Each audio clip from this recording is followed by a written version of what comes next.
আজকে ফিভার পড়ালাম, তো ফিভার বা পাইরেক্সিয়া নর্মাল বডি টেম্পারেচার থাকে তার থেকে যখন বেড়ে যায় তাকে আমরা ফিভার বলি।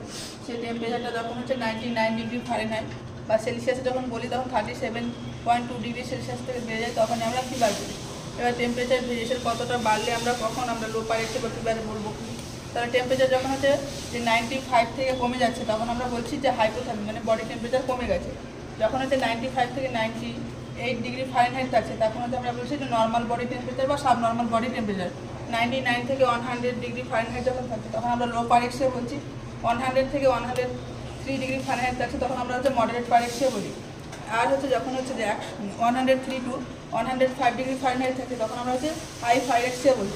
দেন হচ্ছে যে কি যখন 105 ডিগ্রি ফারেনহাইট থেকে বেশি হচ্ছে তখন আমরা বলছি হাইপার পাইরেক্সিয়া। দেন হচ্ছে টাইপস অফ ফিভার। তো ফিভারগুলো হচ্ছে যেমন হচ্ছে অনসেট অফ ফিভার বা ইনভেশন ফিভার, যেটা হচ্ছে যে রেজেনিং হচ্ছে কন্ডিশন অফ দ্য টেম্পারেচার। যখন হচ্ছে যে এই ধরনের ফিভারে কী হয় যে কন্টিনিউয়াসলি কী হয় যে টেম্পারেচারটা বাড়তে থাকে। তারপরে যে স্টেডিয়াম ফিভার, যে স্টেডিয়াম ফিভারটা হচ্ছে যে এক সময় কী হয় যে একটা ম্যাক্সিমামে গিয়ে সেখানে হচ্ছে যে কি রেমিনেন্ট থাকে বডি টেম্পারেচারটা। ডিক্লাইন ফিভারটা হচ্ছে যে টেম্পারেচারটা বেড়েছিল সেটা আবার হচ্ছে যে নর্মালি ফিরে আসে। এবং এরও দুটো ভাগ আছে, একটা হচ্ছে ক্রাইসিস, একটা হচ্ছে লাইসিস। ক্রাইসিসটা হচ্ছে যে increase temperature return to normal হচ্ছে যে ইন জিগজ্যাগ পজিশন, মানে হচ্ছে ধাপে ধাপে কমবে।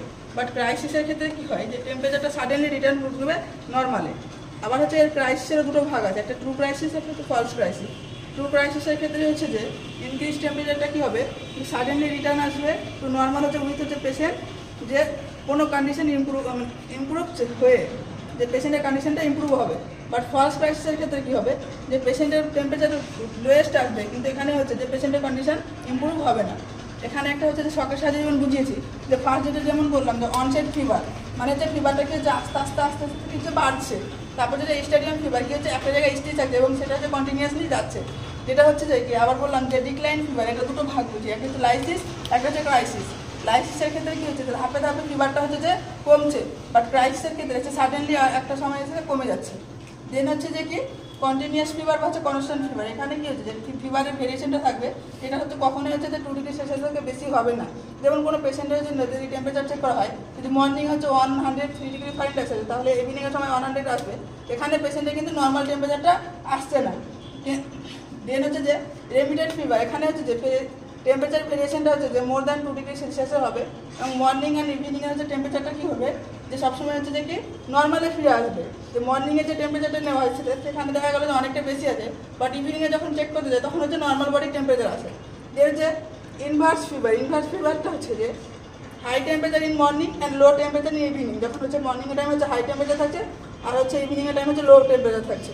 দেন যে ইন্টারমিডিয়েট ফিভারটা হচ্ছে যে ফিভারটাকে যে টেম্পারেচার রেজ করছে যে নর্মালি এবং হচ্ছে যে ম্যাক্সিমাম এবং হচ্ছে রিটার্ন টু নর্মাল, যে রেজ করছে এবং ম্যাক্সিমাম হচ্ছে যে আবার সেখান থেকে রিটার্ন ফিরে আসছে। এটা রেগুলার ইন্টারভ্যালে হতেই থাকে।